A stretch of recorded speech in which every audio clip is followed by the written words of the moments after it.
Coba bayangin, sebuah pulau es raksasa di ujung dunia. Kayaknya nggak mungkin ya, tempat sepi kayak gini bisa jadi titik retak aliansi militer terkuat dalam sejarah. Nah, kali ini kita bakal telusuri gimana Greenland, lagi menguji fondasi NATO. Gimana bisa ya?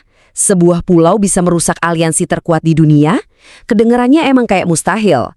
Tapi, situasi di Greenland ini teman-teman mengungkap sebuah paradoks yang mungkin nggak pernah kepikiran sama para pendiri NATO. Oke, kita mulai dari dasarnya dulu ya. NATO itu kan dibikin buat satu tujuan utama, mencegah serangan dari luar. Simple. Tapi coba deh pikirin, gimana jadinya kalau ancaman terbesarnya justru datang dari dalam aliansi itu sendiri? Dan selama puluhan tahun, sistem ini ya berhasil. NATO itu ibarat payung keamanan bareng-bareng. Musuhnya selalu dianggap datang dari luar. Jelas. Tapi kan dunia berubah. Kesenjangan kekuatan di dalam NATO sendiri makin kelihatan. Nah, disinilah Greenland masuk dan jadi pusat masalahnya. Situasi ini mengungkap paradoks paling inti dari aliansi ini. Ternyata, kekuatan terbesarnya bisa jadi kelemahan terbesarnya juga. Terus, kenapa harus Greenland? Kenapa pulau es ini jadi penting banget? Bukan karena penduduknya. Jawabannya satu, lokasi. Karena dalam permainan catur geopolitik global, lokasi itu, ya segalanya. Coba deh, lihat posisinya. Greenland itu persis di antara Amerika Utara dan Eropa. Bisa dibilang ini gerbang utama ke Arktik.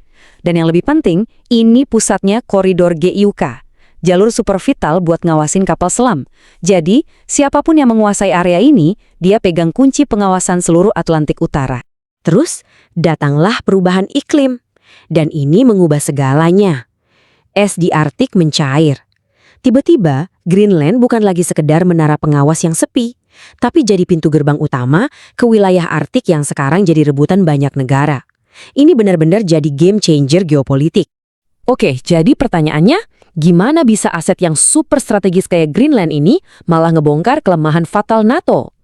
Nah, jawabannya ternyata ada di dalam buku aturan main aliansi itu sendiri. Nah, ini dia celah fatalnya. Ada yang namanya pasal 5. Ini tuh jantung pertahanannya NATO.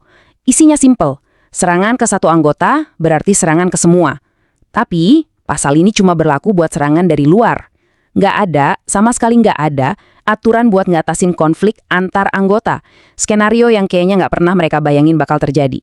Dan biar kita makin paham kenapa celah ini bahaya banget, kita harus ngomongin soal duit.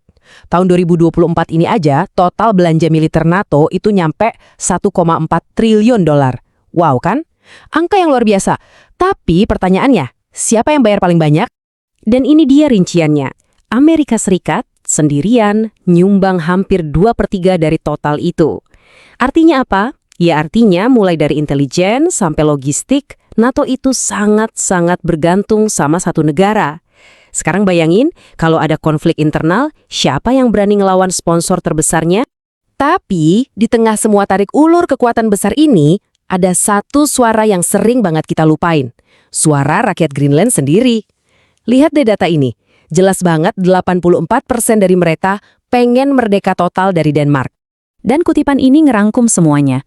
Pesan mereka simpel, kami mau nentuin nasib sendiri, bukan cuma ganti tuan. Artinya apa? Artinya setiap perubahan status Greenland tanpa persetujuan mereka, ya bakal dianggap sebagai pendudukan. Sesederhana itu. Nah, dari sisi militer, mungkin ngambil alih Greenland itu gampang.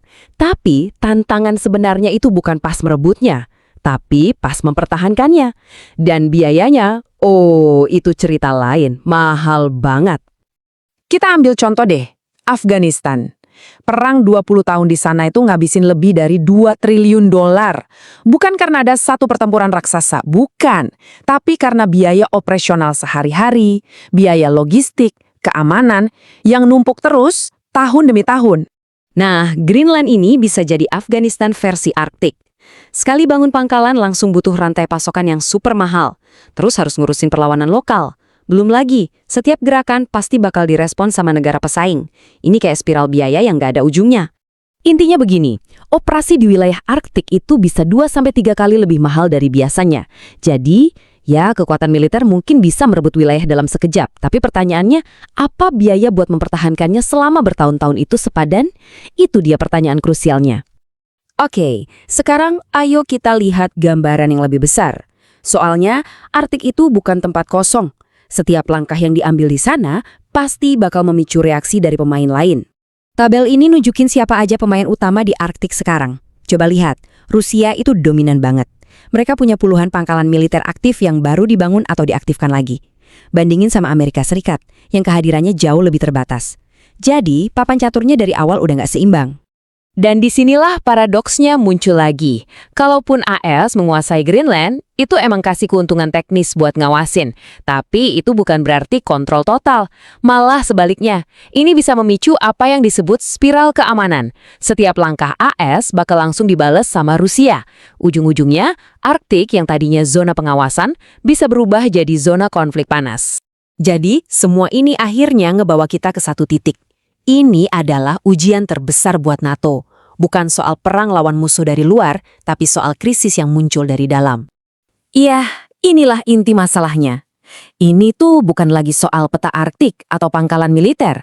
Ini udah soal masa depan NATO itu sendiri. Pertanyaannya jadi begini. Seberapa kuat sih sebuah aliansi kalau ternyata anggota terkuatnya justru yang jadi potensi ancaman terbesar? Pada akhirnya, semua kembali ke pertanyaan ini. Ini bukan lagi soal siapa yang paling kuat secara militer, tapi ini soal fondasi kepercayaan yang selama ini nahan aliansi ini tetap utuh. Jadi, kalau kekuatan itu nggak lagi dibagi, tapi cuma ditoleransi, kira-kira berapa lama sebuah ikatan bisa bertahan? Coba kita renungkan bersama.